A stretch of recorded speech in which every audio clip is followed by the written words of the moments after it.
Okay, so next natin tutorial yung round.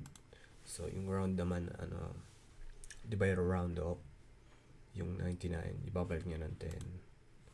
So kapag ginana natin 40, so 9, so ito 45,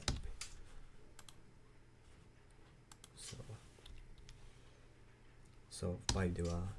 I-round up niya 10. So 9.5 i-return niya ng 10.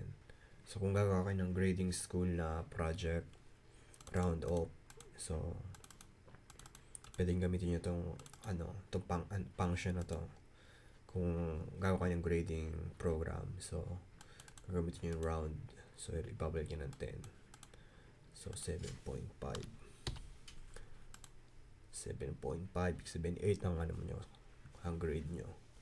So yun, tapos na tayo sa math class. So explain ko, di ba, may documentation sa lahat ng function na tungkol dito sa math sa Microsoft.